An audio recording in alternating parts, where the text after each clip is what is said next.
شرک ہے، بالکل بے ایمانوں نے کری ہے۔ بسم اللہ الرحمن الرحیم۔ سر میرا نام محمد ثاقب ہے، شعبہ اگرونومی کا طالب علم ہوں۔ اللہ کامیاب کرے، مہربانی۔ میرا سوال یہ ہے کہ سر آج کل کلچر، تہذیب اور ثقافت کے نام پر ایک خاص فکر کو پروپوگیٹ کیا جا رہا ہے، اور نوجوان نسل کو یہ درس دیا جا رہا ہے کہ اسلامی کلچر یا اسلامی تہذیب نام کی کوئی چیز ایگزسٹ نہیں کرتی، بلکہ کلچر اور تہذیب علاقائی تناسب سے ہوتا ہے۔ اس حوالے سے میری بھی اور طلباء کی رہنمائی فرمائیں کہ کیا اسلامی کلچر کے اندر وہ صلاحیت نہیں ہے کہ وہ ہر دور کے تقاضوں کو پورا کر سکے؟ Thank you. پہلے تو بچے نے یہ الفاظ جو ذرا ہے نا، تہذیب اور ثقافت، میں نے بڑے بڑوں کو دیکھا کہ وہ ان میں فرق نہیں کر سکتے، دانشور ہیں، پروفیسر ہیں، مگر وہ تہذیب میں اور ثقافت میں فرق نہیں جانتے کہ تہذیب جو ہوتی ہے وہ کسی قوم کی اصل چیز ہوتی ہے، ثقافت اس کا مظہر ہوتا ہے، وہ علاقوں میں جدا جدا بھی ہو سکتا ہے، کوئی بات نہیں۔ اسلامی تہذیب کی بنیادیں ہیں کہ وہ مرد عورت کو الگ الگ رکھنا چاہتا ہے، شرم و حیا کو قائم رکھنا چاہتا ہے، زنا کو گناہ کے بعد سب سے بڑا جرم سمجھتا، اس لیے اس نے پھر جتنے آگے راستے اختیار کرنے نا، موسیقی میں یا کسی چیز میں، تفریح میں، اس میں اس بنیادی بات کو اس نے نظر انداز نہیں ہونے دینا کہ اختلاط مرد و زن جو ہے تباہی کا باعث۔ تہذیب بنیادی اصول ہوتے ہیں جس پر کسی امت کی نا اساس استوار ہوتی ہے، بنیادیں قائم ہوتی ہیں۔ لباس میں شرم حیا کہ مرد کا حصہ جو ناپ سے گھٹنے تک ننگا نہیں ہونا چاہیے، عورت سر سے پاؤں تک ڈھانکے۔ اس کے بعد آزاد ہیں۔ ثقافت جو ہے نا کہ جس ملک کے حالات جغرافیائی طور پر یا موسمی لحاظ سے جس طرح کا لباس اجازت دیتے ہیں وہ سلوائیں، وہ اسلامی ہوگا۔ ثقافت کی کوئی بات نہیں ہوتی، وہ ہر علاقے میں ہر زمانے میں تبدیل بھی ہو سکتی، مگر تہذیب جو ہے نا بنیادی باتیں کہ آخرت ہے، اللہ رسول ہدایت لے کر آیا، اور اس نے جو باؤنڈری لائنز کھینچ دی ہیں نا اس کے اندر رہنا ہے، پھر کھلا میدان ہے۔ کھانا پکانے کے لیے یہ دو چار چیزیں حرام ہیں، پکانے کو ہم پر چھوڑ دیا، پلاؤ پکاؤ، زردہ پکاؤ، پھرنی پکاؤ، کوئی دین دخل نہیں دیتا، یعنی ایک پابندی ہے، گرد ہے ہلکا، ایک اندر پھر چھٹی ہے کہ جس طرح کا جی چاہے کر لو۔ تو اسلام میں تہذیب بھی ہے، ثقافت کے بھی کچھ اصول ہیں، مگر جکڑ نہیں دیا گیا، انسانوں کو کافی حد تک آزاد بھی چھوڑا گیا، پابند بھی رکھا گیا، دونوں چیزیں ساتھ ساتھ ہیں۔ یہ جو لوگ کہتے ہیں نا باتیں، نہ یہ اسلام کو پڑھتے ہیں، نہ ان کو یہ توفیق ہی ہے کہ قرآن مجید کو کبھی پڑھیں، نہیں پڑھتے۔ میرے ہی پروفیسر تھے منظور حسین شور صاحب، اللہ رحمت فرمائے، سوشل ذہن کے تھے، ذرا شاعر بھی تھے، بہت قابل آدمی تھے۔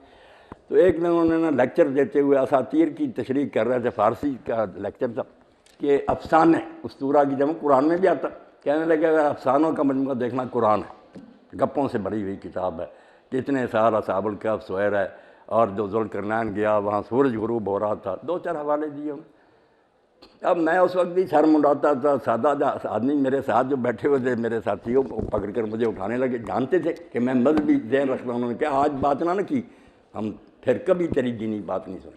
وہ شور صاحب نے دیکھ لیا، وہ کہنے لگے اٹھ کھڑے ہو۔ میں نے کہا شور صاحب آپ نے مسلمانوں کے ملک میں مسلمان بچوں کے سامنے یہ بات کی، آپ سچ بتا دیں کبھی قرآن مجید آپ نے پڑھا؟ انہوں نے صاف اعتراف کیا کہ میں نے کبھی نہیں پڑھا۔ میں اسی لیے آپ نے کہہ دیا کہ آج میں نے کہا جس سے ٹخنوں تک سمندر آتا تھا وہ مچھلی پکڑتا تھا، آج میں نے کہا قرآن میں کوئی ذکر ہے؟ افسوس کی بات ہے کہ آپ پروفیسر ہیں اور بات ایسی کہہ رہے ہیں جس کا قرآن میں نام و نشان نہیں۔ اور جو ذوالقرنین کا کہا وہاں یہ نہیں کہا غروب ہو رہا تھا، وہاں کیا وجہ تھا، عربی زبان میں اس کا معنی اسے یوں لگا۔ آپ دریا کے کنارے کھڑے ہو جائیں شام کو نہر کے کنارے، ایسے ہی محسوس ہوگا کہ وہ سال جا رہا ہے، سورج غروب ہو رہا، ہوتا نہیں غروب ہوتا ہوا لگتا تھا، محسوس ہوتا تھا۔ اور جو آپ نے کہا اصحاب الکہف سوئے رہا، اصحاب الکہف اللہ نے نہیں بتایا کتنی مدت سوئے رہا، لوگوں کا کہا کچھ 300 سال کہتے ہیں، کچھ 309 کہتے ہیں، اللہ نے آگے جو کہا وہ قل اللہ عالم اللہ بہتر جانتا ہو کتنے سال رہے، کچھ نہیں بتایا۔ انہوں نے پھر وعدہ کیا کہ جب تک آپ ہماری کلاس میں نا میں دینی موضوع پر کبھی بات نہیں کروں۔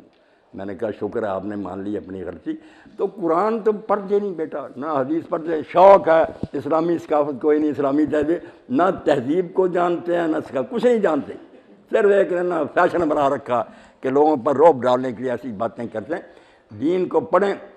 آپ لوگوں کو میں صرف توجہ دلاؤں گا، آپ پڑھے لکھے بچے کہ مولانا مودودی رحمۃ اللہ نے علی گڑھ یونیورسٹی کے لیے انہوں نے لکھنا شروع کیا تھا، مکمل نہیں ہوئی کتاب مگر اس کی جو ہے نا جتنی ہے وہ آپ سب لوگوں کے پڑھنے کی، اسلامی تہذیب اور اس کے اصول و مبادی۔ انہوں نے کہا ایسا 5 چیزیں ہوتی ہیں جب بھی کسی آپ مذہب یا نظام کو سمجھنا چاہیے. پہلے تو ہے کہ اس دنیا میں وہ انسان کی کیا پوزیشن بتاتی ہے. پہلا سوال کہ یہاں وہ اپنے آپ کو کیا سمجھ کر رہا ہے.